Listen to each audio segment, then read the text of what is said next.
हिंदी साहित्य के इतिहास क्या, ये पहला लेक्चर है जो आपके सम्मुख है। हम हिंदी साहित्य परंपरा की इतिहास लेखन कैसे लिखा गया, किस किस तरीके से कालखंडों में विभाजन हुआ, सभी कालखंडों पर विस्तार से चर्चा, ये सारे टॉपिक क्रमबद्ध रूप से देखते जाएंगे। तो आइए इस पहले लेक्चर में मैं आपको कुछ भूमिका बता दूं कि हिंदी साहित्य का जो लेखन है यानी हिंदी साहित्य का बंटवारा, ये अपने आप में बड़ा ही विवादास्पद मुद्दा रहा है। विवादास्पद मुद्दा इसलिए क्योंकि जो हिंदी का प्रारंभ माना जाता है वो लगभग 1000 ईस्वी के आसपास से माना जाता है। तो 1000 ईस्वी में भारत में इस्लाम धर्म का प्रचार प्रसार जोर शोर से था, अरबी आक्रमण हो चुके थे और तुर्क आक्रमण की पृष्ठभूमि लगभग तैयार हो चुकी थी। तो इन सब परिस्थितियों में हिंदी ने भी अपना वजूद स्थापित कर रखा था और धीरे धीरे वो हिंदी एक नए रूप में हमारे सामने आई। तो उसी को कौन कौन से इतिहासकार, ये साहित्यकार हुए हैं, कौन कौन से काव्य लिखने वाले हुए हैं, इसके अलावा किस किस तरह की रचनाएं हुई हैं, क्या क्या उनकी प्रवृत्तियां थी, किस किस दौर से वो गुजरे, इन सब की विस्तार से चर्चा हम करेंगे।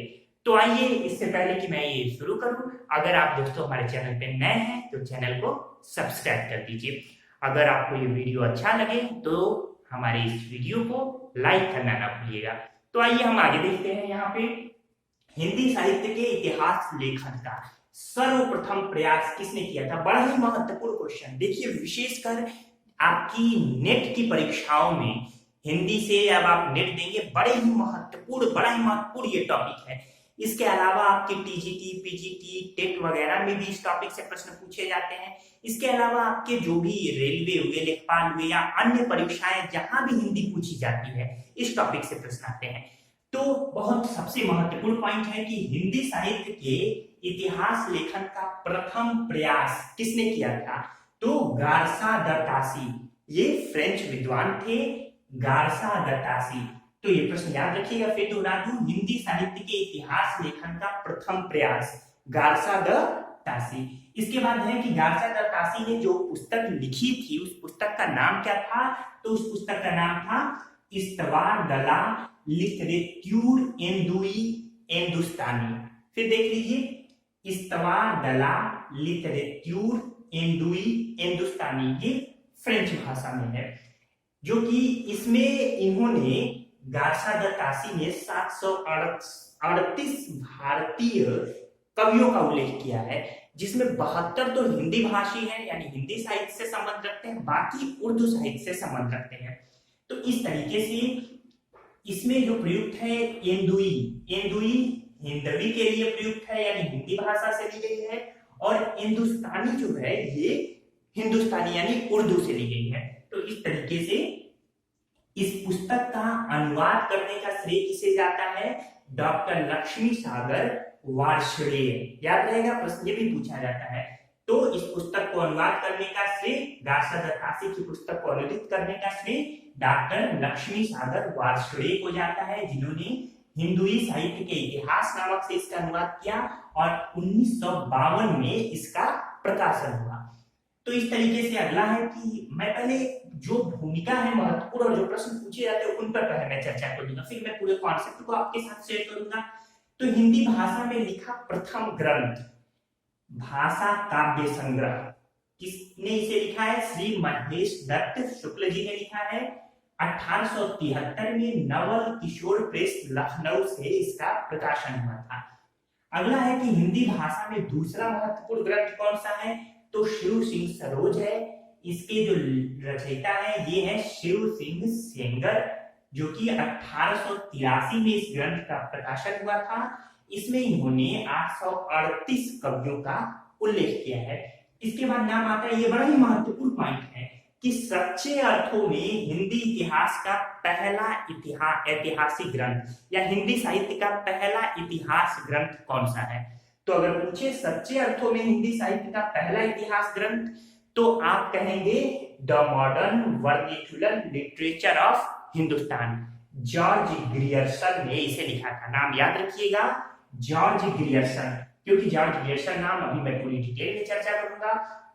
तो फिर मैं दोहरा दूं कि अगर प्रश्न सीधे ऐसे ही पूछेगा, सच्चे अर्थों में हिंदी साहित्य का पहला इतिहास ग्रंथ, तो the modern vernacular literature of Hindustan, ये जॉर्ज ग्रियर्सन ने लिखा है। इसमें ग्रियर्सन साहब ने 852 कवियों की चारित्रिक यानी विशेषताओं का उल्लेख किया है। इसके बाद है इसका अनुवाद जो है डॉक्टर किशोरी लाल गुप्ता जी द्वारा किया गया था, हिंदी साहित्य का प्रथम इतिहास नाम से, जो कि 1957 में प्रकाशित हुआ।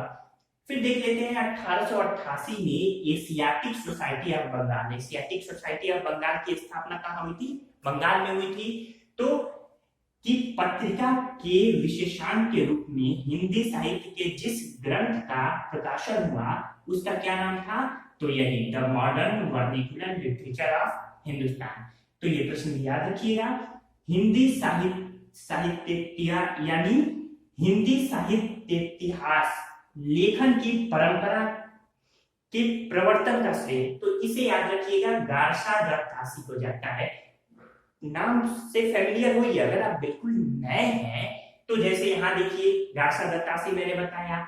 दूसरा नाम आपको मिला हिंदी साहित्य परंपरा में, एक मिला डॉक्टर लक्ष्मी सागर वार्ष्णेय ने, जिन्होंने इसका अनुवाद किया। फिर आपको मिला यहाँ पे एक नया नाम महेश दत्त शुक्ल जी का, फिर शिव सिंह सेंगर का नाम मिला, फिर यहाँ जॉर्ज ग्रियर्सन का नाम मिला, फिर यहाँ डॉक्टर किशोरी लाल गुप्ता। तो नामों से परिचित हुई। तो इस तरीके से हिंदी साहित्य इतिहास लेखन की परंपरा के प्रवर्तन का श्रेय गार्सा दत्तासी को जाता है।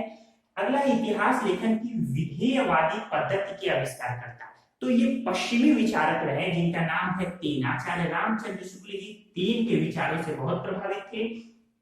ये विधेयवादी यानी विधेयवादी पद्धति क्या है?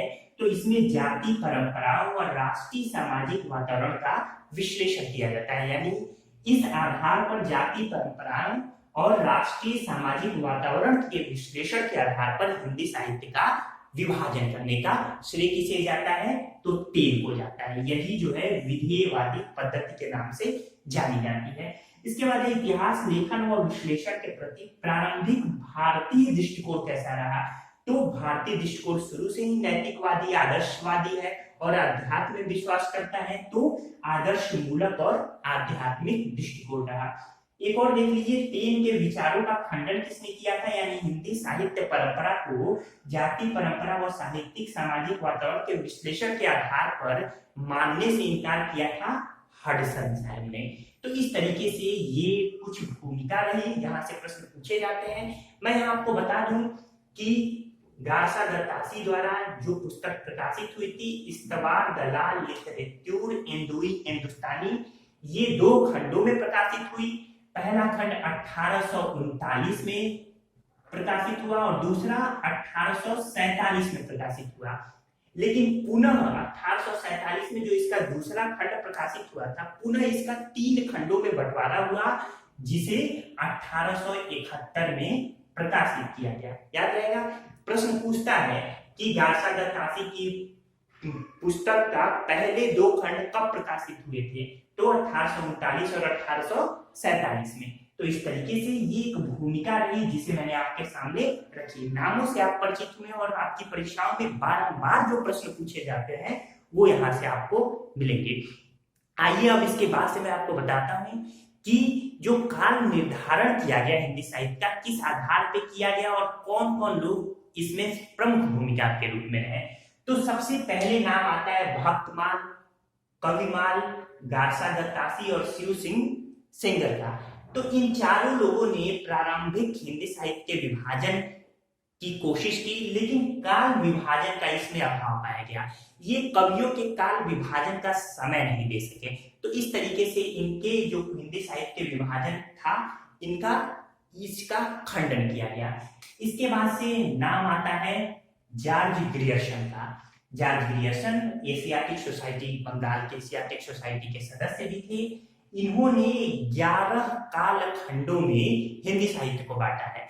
इनकी जो साहित्य विभाजन की कमी रही वो ये थी कि इन्होंने साहित्यिक आधार पे न बांटकर इसे ऐतिहासिक आधार पे बांटा। जैसे इन्होंने सबसे पहले जो प्रारंभिक काल है यानी आदिकाल है, उसे इन्होंने चारण काल कहा। पूछा जाता है आदिकाल को चारण काल किसने नाम दिया है? तो जॉर्ज ग्रियर्सन, क्योंकि इनका मानना था कि इस समय जो कवि थे या जो थे, अभी एक परंपरागत परंपरा शुरू नहीं हुई थी। चारण यानी भ्रमण करते हुए एक जगह से दूसरी जगह जाते हुए लिखा करते थे। भारत पे इस समय एक उथल पुथल की स्थिति थी। इसी समय अरबों का आक्रमण हुआ, फिर तुर्कों का आक्रमण हुआ, तो इन सब के बीच में ढेर सारे कवि बाहर से भी भारत में आए। इन्होंने भारतीय परंपराओं में साहित्यिक इतिहास लिखा यानी साहित्य की रचना की। तो इन सब के बीच में इन्होंने इसे चारण काल की संज्ञा दी। इसके अलावा इन्होंने धार्मिक काव्य, फिर इन्होंने प्रेम काव्य, दरबारी काव्य, फिर महारानी विक्टोरिया का काल, फिर इस तरीके से और भी तमाम, जैसे तुलसीदास, फिर जायसी की प्रेम कथा। तो इन्होंने 11 कालखंडों में जो विभाजित किया उसका आधार इन्होंने ऐतिहासिक बना दिया, जो कि साहित्यिक आधार के विपरीत था। तो इस तरीके से इनके इस हिंदी साहित्य के जो इतिहास की भूमिका रही उसका खंडन किया गया। लेकिन फिर भी यहाँ देखिए, कवियों और लेखकों का काल क्रमानुसार वर्गीकरण व उनकी प्रवृत्तियों को स्पष्ट करने का सबसे पहले श्रेय जॉर्ज ग्रियर्सन को मिल जाता है। इसके अलावा ग्रंथ का विभिन्न कालखंडों में विभाजन किया था इन्होंने। 11 कालखंड मैंने बताए। प्रत्येक अध्याय काल विशेष का सूचक है। प्रथम बार हिंदी साहित्य का भाषा की दृष्टि से क्षेत्र निर्धारण करते हुए संस्कृत, प्राकृत व अरबी फारसी युक्त उर्दू को उससे पृथक किया, यानी संस्कृत प्राकृत को अलग किया और अरबी फारसी जो उर्दू थी उसे अलग करने का श्रेय सबसे पहले किसे जाता है, तो जॉर्ज ग्रियर्सन को जाता है। तो इस तरीके से ये कुछ महत्वपूर्ण बातें रही यहाँ पे जॉर्ज ग्रियर्सन के बारे में। इसके बाद देखते हैं कि जॉर्ज ग्रियर्सन के बाद से जो अगला प्रयास रहा वो मिश्र बंधुओं का रहा। हाँ, एक पॉइंट यहाँ छूट रहा है कि भक्ति काल को हिंदी काव्य का स्वर्ण युग किसने माना सबसे पहले, तो जॉर्ज ग्रियर्सन ने 16वीं शताब्दी और 17वीं शताब्दी का जो समय था भक्ति काल, उसे सबसे पहले स्वर्ण युग किसने माना था, तो जॉर्ज ग्रियर्सन ने। प्रश्न पूछे जाते हैं आपके यहाँ, ध्यान रखिएगा, प्रश्न ऐसे ही पूछे जाते हैं निम्नलिखित में जॉर्ज ग्रियर्सन के बारे में कौन सा कथन सही नहीं है। इन्हीं 4 में से कोई 3 दे देगा और 1 गलत दे देगा, इसलिए आपको पूरा कॉन्सेप्ट होना जरूरी है, तभी आप लिख पाएंगे अगर मुख्य परीक्षा में भी प्रश्न पूछे तो। इसके बाद से मिश्र बंधुओं का नाम आता है। मिश्र बंधु 3 थे। प्रश्न ये भी पूछता है कौन कौन थे, एक गलत नाम दे देगा, तो गणेश बिहारी मिश्र, श्याम बिहारी मिश्र और सुखदेव बिहारी मिश्र। तो ये 3 मिश्र बंधु थे। मिश्र बंधुओं ने मिश्र बंधु विनोद नामक इतिहास ग्रंथ की रचना की, जिसे 4 भागों में विभाजित किया। शुरुआती जो 3 भाग है उसका प्रकाशन 1913 में किया गया, जबकि चौथे भाग का प्रकाशन 1934 में हुआ था। ध्यान रखिए, अगर आप बिल्कुल नए हैं तो आपको ये लग रहा होगा कि ये सब चीजें बेकार की नहीं, बेकार की चीजें नहीं। आप प्रश्न पत्र उठा के देखिए प्रीवियस ईयर, ऐसे प्रश्न ही पूछे जाते हैं कि मिश्र बंधु विनोद का प्रथम 3 भाग का प्रकाशन कब हुआ, 1913। चौथे भाग का प्रकाशन कब हुआ, 1934। तो इस तरह के प्रश्न बेकार के प्रश्न नहीं है, बड़े ही अच्छे प्रश्न माने जाते हैं, तो आपको पूरा कंठस्थ रखना है। इस तरीके से मिश्र बंधु विनोद में कुल 4591 कवियों का जिक्र हुआ है। अगर 4591 न दे तो देगा लगभग 5000 कवि, ठीक है। तो इस तरीके से इन्होंने इतने कवियों का जिक्र किया। लेकिन यहाँ पहले देख लेते हैं कि इन्होंने जो काल विभाजन किया, अब इन्होंने 5 भागों में विभाजित किया। सबसे पहले आरंभिक काल, तो आदिकाल को आरंभिक काल किसने कहा, प्रश्न पूछा जाता है, मिश्र बंधुओं ने कहा। इसे उन्होंने 2 भाग में उत्तर आरंभिक काल, पूर्व आरंभिक काल में विभाजित किया। 643 से लेकर और 1387 ईस्वी तक, लगभग हर्षवर्धन के समय का आखिरी दौर चल रहा था, तो 1387 ईस्वी तक 643 और फिर 1387 तक आरंभिक काल को निर्धारित किया। इसके बाद से दूसरा इन्होंने मध्यकाल माना, जिसे पूर्व और प्रौढ़ मध्यकाल में विभाजित किया, जो कि 1387 या 88 से 1624 तक रहा। इसके बाद से इन्होंने अलंकृत काल, पूछा जाता है रीतिकाल को अलंकृत काल की संज्ञा किसे दी है, तो मिश्र बंधुओं ने दी है। 1624 से 1832 तक का समय निर्धारित किया। फिर परिवर्तन काल 1833 से 1838 तक इन्होंने परिवर्तन काल की संज्ञा दी, और वर्तमान काल 1869 से वर्तमान समय तक। देखिए, एक एक चीज की क्रमबद्ध रूप से अगले लेक्चर में, फिर जैसे जैसे हम लेक्चर आगे बढ़ेंगे, हर एक युग की हम बड़े विस्तार से चर्चा करेंगे। आप बस हमारे हर वीडियो के साथ बने रहिए, पूरा कॉन्सेप्ट क्लियर होगा और हिंदी साहित्य का इतिहास। फिर कभी यहाँ से प्रश्न आपके गलत नहीं होंगे, चाहे प्रारंभिक परीक्षा में चाहे मुख्य परीक्षा में। इस तरीके से मिश्र बंधुओं के जो काल विभाजन था उसमें जो कमी थी वो वैज्ञानिकता और तार्किकता की कमी रह गई। कहीं इसमें कोई क्रिएटिविटी जो थी, एक साइंटिफिक जो वे है उसका अभाव पाया गया। यही कारण है कि अब अगला आचार्य रामचंद्र शुक्ल जी आते हैं। आचार्य रामचंद्र शुक्ल जी पश्चिमी विचारक टेन से काफी प्रभावित थे। इनके विचारों का खंडन आचार्य हजारी प्रसाद द्विवेदी जी ने किया है, जिनकी चर्चा हम अभी करेंगे। तो आचार्य रामचंद्र शुक्ल जी ने जो हिंदी साहित्य का काल है उसे 4 भागों में बांटा है। सबसे पहले वीर गाथा काल। तो आदिकाल को वीर गाथा काल किसने कहा था, प्रश्न पूछा जाता है, आचार्य रामचंद्र शुक्ल। समय क्या है, 1050 से 1375 ईस्वी, याद रहेगा। दूसरा है भक्ति काल, 1375 से 1700 ईस्वी तक भक्ति काल का निर्धारण किया गया है। भक्ति काल को इन्होंने 2 भागों में बांटा, एक निर्गुण भक्ति, एक सगुण भक्ति। निर्गुण भक्ति को में 2 शाखाएं रखी, एक ज्ञानाश्रयी शाखा, एक प्रेमाश्रयी शाखा। जबकि सगुण भक्ति में एक राम की भक्ति और एक कृष्ण की भक्ति। तो इस तरीके से इन्होंने भक्ति काल का विभाजन किया, जिसकी चर्चा हम आगे करते रहेंगे। इसके बाद से है रीतिकाल, 1700 से लेकर 1900 तक रीतिकाल का समय इन्होंने माना है। और आधुनिक काल 1900 से लेकर वर्तमान समय तक ये आधुनिक काल को मानते हैं। तो आचार्य रामचंद्र शुक्ल जी को पहली बार हिंदी साहित्य के लेखन को, यानी हिंदी साहित्य के लेखन का काल विभाजन को वैज्ञानिक तरीके से प्रतिपादित करने का श्रेय दिया जाता है, तार्किक तरीके से प्रतिपादित करने का श्रेय दिया जाता है। तो इस तरीके से इनकी जो रचना है वो है हिंदी साहित्य का इतिहास, जो कि नागरी प्रचारणी सभा काशी के बैनर तले 1929 में प्रकाशित हुई थी। पर इसकी जो प्रारंभिक भूमिका रही, शीर्षक रहा, वो हिंदी शब्द सागर के बैनर तले प्रकाशित हुई थी। और ध्यान रखिए कि हिंदी साहित्य का इतिहास का जो प्रारंभिक नाम था वो हिंदी साहित्य का विकास था। प्रश्न पूछे अगर कि आचार्य रामचंद्र शुक्ल द्वारा रचित हिंदी साहित्य के इतिहास का प्रारंभिक नाम क्या है, तो क्या था, तो हिंदी साहित्य का विकास। इसके अलावा हिंदी साहित्य का इतिहास किस भूमिका के तले प्रकाशित हुई थी, तो हिंदी शब्द सागर भूमिका के तले 1929 में प्रकाशित हुई थी नागरी प्रचारणी सभा द्वारा। तो इस तरीके से पहली बार कवियों व साहित्यकारों के जीवन चरित्र संबंधी इतिवृत्त के स्थान पर उनकी रचनाओं के साहित्यिक मूल्यांकन को प्रमुखता दी है आचार्य रामचंद्र शुक्ल जी ने। अब तक के कवि ये कवियों के ही यानी रचनाकारों के ही जीवन पर यानी इतिवृत्त पर लगातार विश्लेषण करने में लगे हुए थे, लेकिन पहली बार इन्होंने कवियों के स्थान पर उनकी साहित्यिक रचनाओं को ज्यादा यूं कहिए कि श्रेय दिया। लेकिन यही इनकी एक कमी भी रह गई। इस साहित्यिक रचनाओं को का विश्लेषण करने के क्रम में ये पूरी तरीके से कवियों की यानी इतिवृत्तियों को इन्होंने पूरी तरीके से नजरअंदाज कर दिया। तो इसके अलावा मुक्तक काव्य जो छोटे छोटे काव्य हैं, इसका भी अभाव इनकी रचनाओं में देखा गया है। सेम चीज यानी यही बात आचार्य हजारी प्रसाद द्विवेदी जी की रचनाओं में भी देखा गया, मुक्तक काव्य का अभाव रहा। ये भी कवियों की इतिवृत्तियां यानी जीवन चरित्र पर फोकस करने से थोड़ा कहीं ना कहीं विचलित रह गए। चलिए आइए देखते हैं। तो इस तरीके से अब आचार्य रामचंद्र शुक्ल जी के विचारों का खंडन आचार्य हजारी प्रसाद द्विवेदी जी ने किया है। इन्होंने आदिकाल, तो सबसे पहले आदिकाल नाम किसे दिया था प्रारंभिक काल को, तो आचार्य हजारी प्रसाद द्विवेदी जी ने। क्यों? क्योंकि उनका मानना था, आचार्य रामचंद्र शुक्ल जी ने इसे वीर गाथा काल कहा।